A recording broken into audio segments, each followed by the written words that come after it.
O episódio de hoje é parte de conversas que nós produzimos em parceria com a Feira Literária de Mucugê, a FLIGê. Nele, nós conversaremos com o doutor em Estudos Étnicos e Africanos pela UFBA e um dos escritores mais relevantes da literatura brasileira, tendo sua obra traduzida em mais de 30 países. Escritor de livros como Torturado, Salvar o Fogo, Coração Sem Medo e Chupim, esse último dedicado às infâncias. Seja muito bem-vindo, Itamar. Obrigado pelo convite para conversar com a comunidade acadêmica, né? Sim. Mais uma vez, Itamar, seja muito bem-vindo ao Episteme.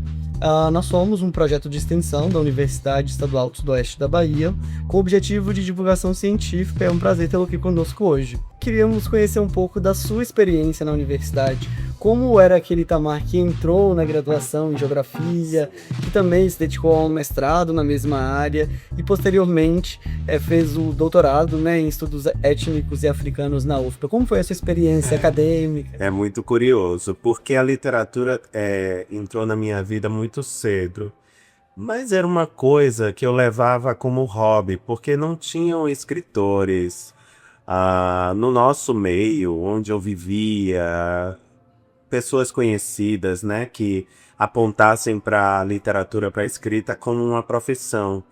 Então, a literatura sempre fez parte da minha vida, eu escrevia, lia, e ao mesmo tempo eu criei uma consciência de que eu precisava estudar, Acho que eu venho de uma geração. Minha mãe não concluiu o ensino básico, o ensino médio, e meu pai concluiu o ensino médio. Eles tinham uma preocupação muito grande com a educação dos filhos, e acho que era projeto deles, sonho, que todos nós fôssemos para a universidade. E eu fui entendendo aos poucos ali na adolescência que eu precisava, decidir o que é que eu ia fazer. E depois que acabaram os livros de literatura, que eram muito pouquinhos na escola que eu estudava em Pernambuco, na biblioteca, tinha os livros de história e geografia. E eu gostei da experiência de ler sobre geografia. Sempre tem muita curiosidade, sobre os lugares, sobre as paisagens, sobre os seres humanos, sobre a cultura. E aí eu disse, não, eu vou ser professor de geografia. Primeiro eu entrei na Universidade Federal de Pernambuco, fiquei um semestre, mas meu pai precisou voltar para Salvador para trabalhar e eu voltei com a família. Era complicadíssimo fazer transferência, eu prestei vestibular novamente e comecei a estudar na Universidade Federal da Bahia.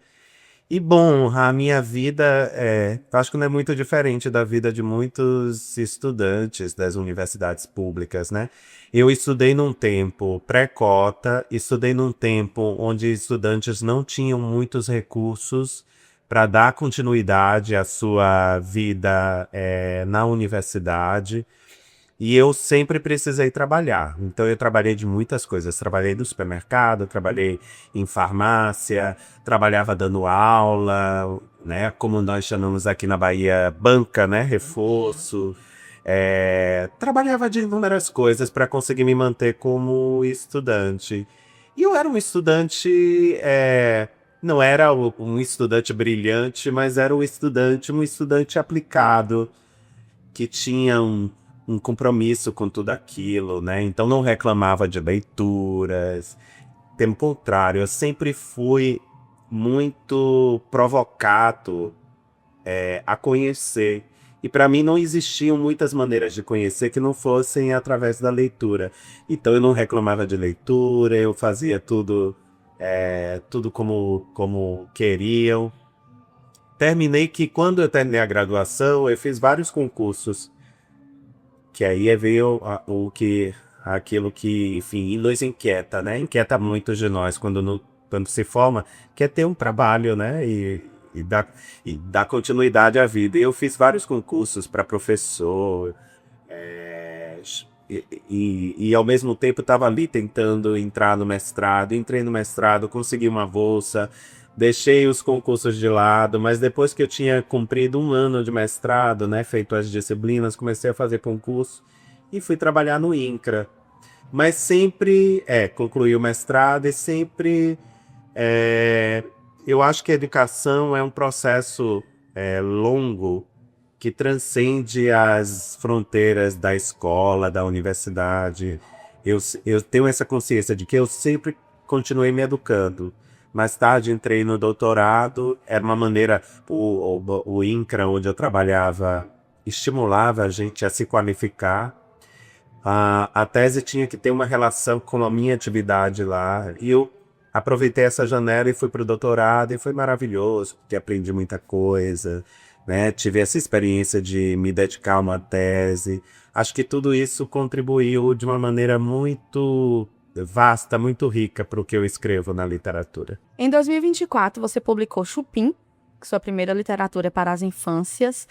E as temáticas já presentes na trilogia da Terra, Torto Arado, Salvar o Fogo, Coração Sem Medo, são reelaboradas para o novo público. Como foi para você revisitar essas temáticas sob uma outra perspectiva?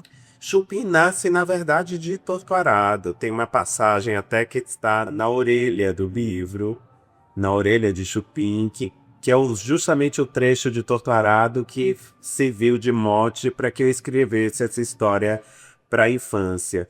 Se eu sou leitor, se eu sou escritor, eu agradeço aos livros que eu pude ler na infância. Muito estimulado pelos professores, professoras, porque eram as mulheres que cuidavam da educação, né, da primeira infância.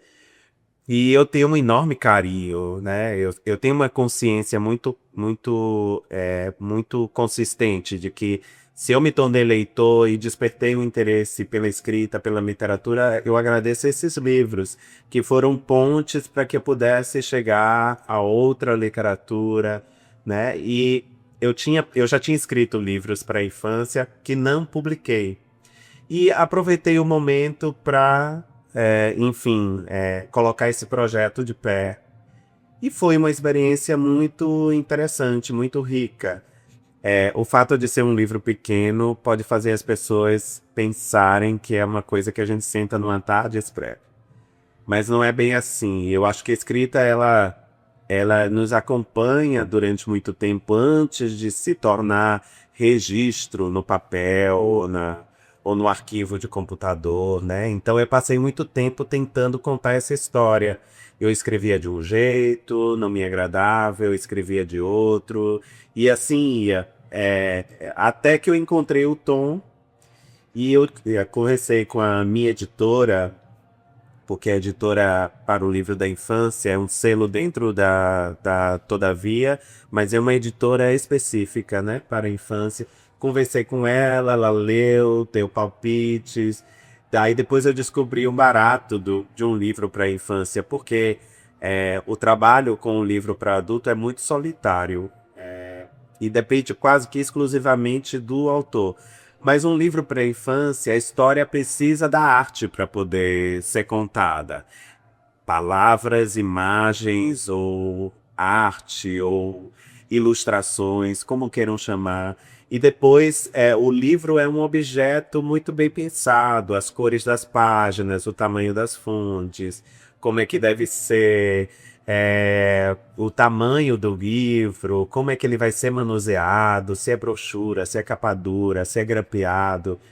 Eu descobri que é um trabalho em equipe muito gostoso de realizar. E quando o objeto, o livro, chegou na minha mão, eu disse, eu quero fazer isso outras vezes, né?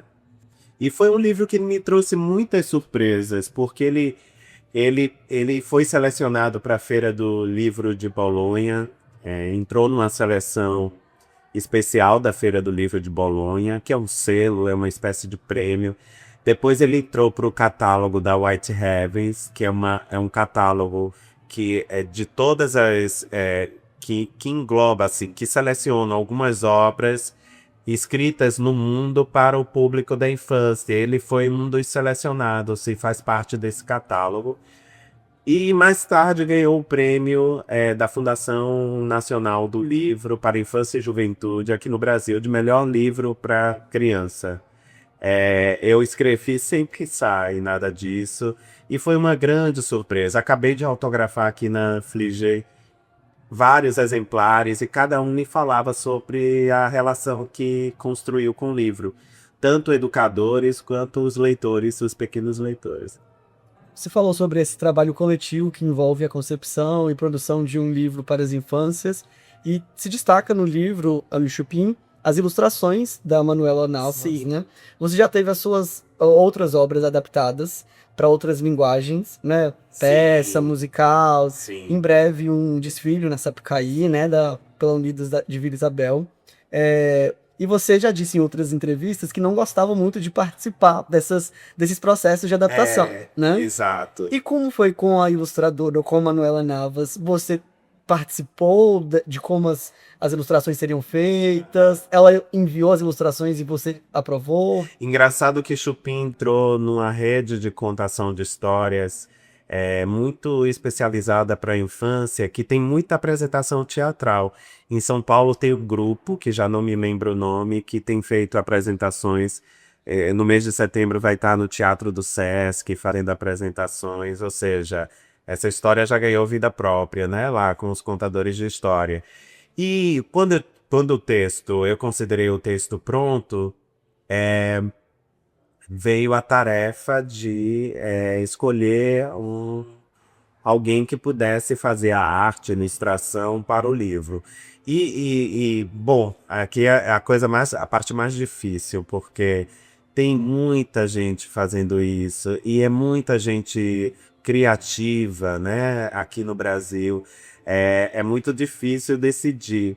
Mas achamos que a história tinha uma relação muito de sintonia mesmo com os traços da Manuela Navas, que é uma artista de São Paulo, do litoral de São Paulo, de Caraguatatuba, muito jovem. Eu já acompanhava ela nas redes sociais e fizemos o convite, ela topou.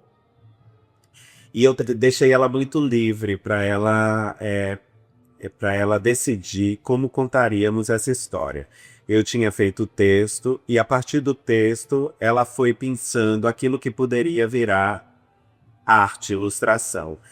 Eu não chamo de ilustração mesmo, porque ela pintou quadros, telas, na verdade, a óleo, né? Então, que é a especialidade dela.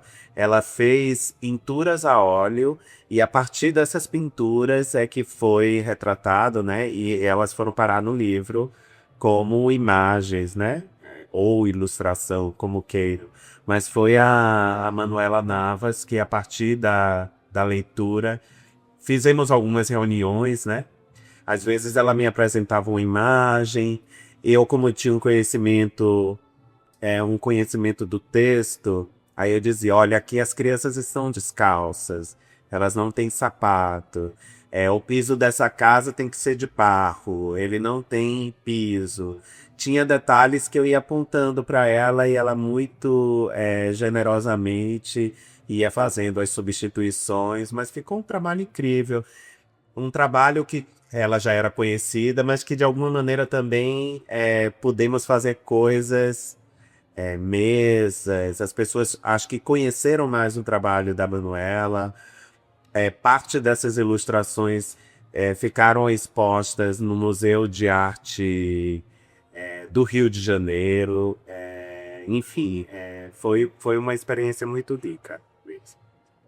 E o resultado ficou excelente. Que bom que você pretende continuar produzindo a literatura para as infâncias. Eu falo assim, né? Mas livro, escrita, não é uma... Como eu poderia dizer? Não é uma produção em larga escala, né?